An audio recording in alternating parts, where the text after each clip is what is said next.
This is the story of Little Red Riding Hood by the Brothers Grimm. Once upon a time, there was a dear little girl who was loved by everyone who looked at her, but most of all by her grandmother. There was nothing that the grandmother would not have given to the child. Once the grandmother gave her a little red cloak of velvet. Whenever the little girl went out, she wore it. So she was always called Little Red Riding Hood. One day, the little girl's mother had said to her, "Come, Little Riding Hood, here is a piece of cake and a bottle of wine. Take them to your grandmother. She is ill and weak, and they will do her good. Set out before it gets hot, and when you are going, walk nicely and quietly, and do not run off the path, or you may fall and break the bottle, and then your grandmother will get nothing. And when you go into her room, don't forget to say, 'Good morning.'" "I will take great care," said Little Red Riding Hood to her mother as she took the cake and the bottle of wine and put it in her basket. The grandmother lived out in the woods about 2 miles from the village. Just as Little Riding Hood entered the woods, a wolf came to her. Red Riding Hood did not know what a wicked creature he was. She did not suspect how bad he may be, and so was not at all afraid of him. "Good day, Little Riding Hood," said he. "Thank you kindly, Wolf." "Where are you going so early, Little Riding Hood?" "To my grandmother's home." "What have you got in your basket?" "Cake and wine, so poor sick grandmother is to have something good to make her stronger." "Where does your grandmother live, Little Riding Hood?" "A good mile or so farther on in the wood. Her house stands under 3 large oak trees. You surely must know it," replied Little Red Riding Hood. The wolf thought to himself, "What a tender young creature! What a nice plump mouthful! She will be better to eat than the old woman.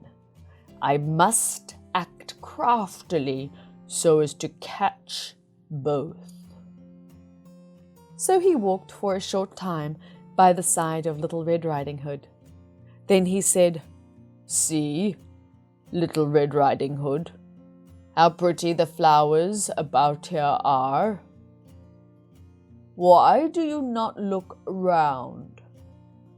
I believe, too, that you do not hear how sweetly the birds are singing."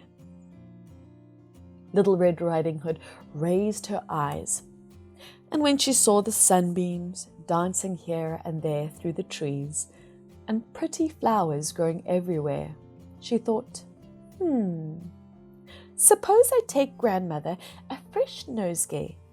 That would please her too. It is so early in the day that I shall still get there in good time." So she ran from the path into the wood to look for flowers.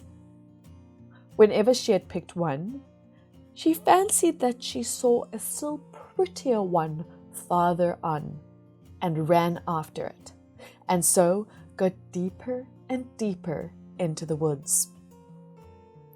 Meanwhile, the wolf ran straight to the grandmother's house and knocked at the door. "Who's there?" "Little Red Riding Hood," replied the wolf, "bringing cake and wine. Open the door." "Lift the latch." called out the grandmother. "I am too weak. I cannot get up." The wolf lifted the latch. The door opened. Without saying a word, he went straight to the grandmother's bed and devoured her. Then he put on her clothes, dressed himself in her cap, laid himself in bed, and drew the curtains. Little Red Riding Hood, however, had been running and picking flowers, and when she had gathered so many that she could carry no more, she remembered her grandmother and set out on her way to her. When Little Red Riding Hood arrived at her grandmother's house, she was surprised to find the cottage door standing open. And when she went into the room, she had such a strange feeling that she said to herself, "Oh dear, how uneasy I feel today when I otherwise like being with grandmother so much." She called out, "Good morning," but received no answer. So she went to the bed and drew back the curtains. There lay her grandmother, with her cap pulled far over her face and looking very strange indeed. "Oh, grandmother," she said, "what big ears you have." "The better to hear you with, my child." "But, grandmother, what big eyes you have," she said. "The better to see you with, my dear." "But, grandmother, what large hands you have." "The better to hug you with." "Oh, but grandmother, what a terrible big mouth you have." "The better to eat you with."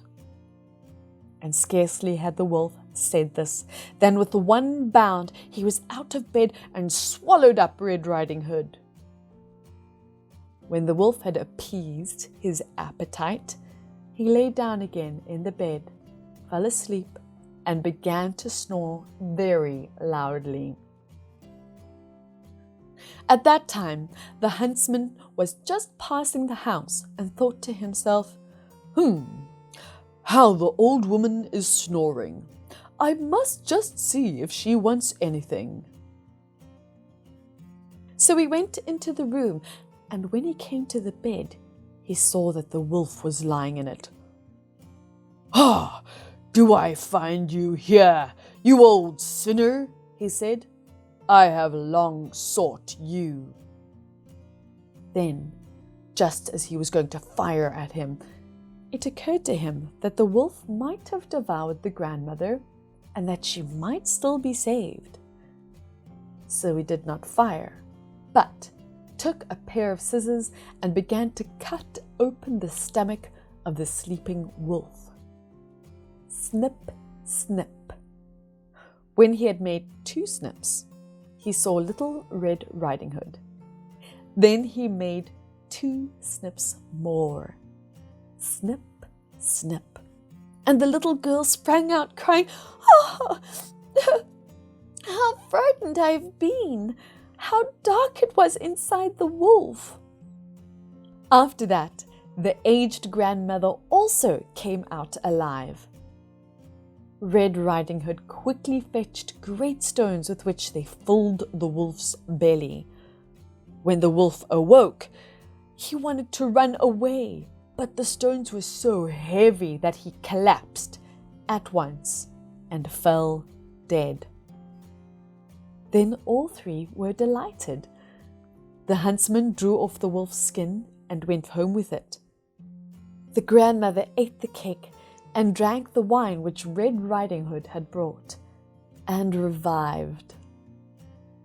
Red Riding Hood thought to herself, "As long as I live, I will never by myself leave the path to run into the woods when my mother has forbidden me to do so. Thanks for watching, thanks for listening. Go over the story again. Try just listen to the English and then go over it again. Listen to the English and read the English. And then really climb in to the English pronunciation and the language. For more videos to help you, like, share and subscribe to the channel. And for a great English course, offline and online, you can click the link below. I'll see you soon. Lots of love from me, Liesl, and Langmaster Learning System.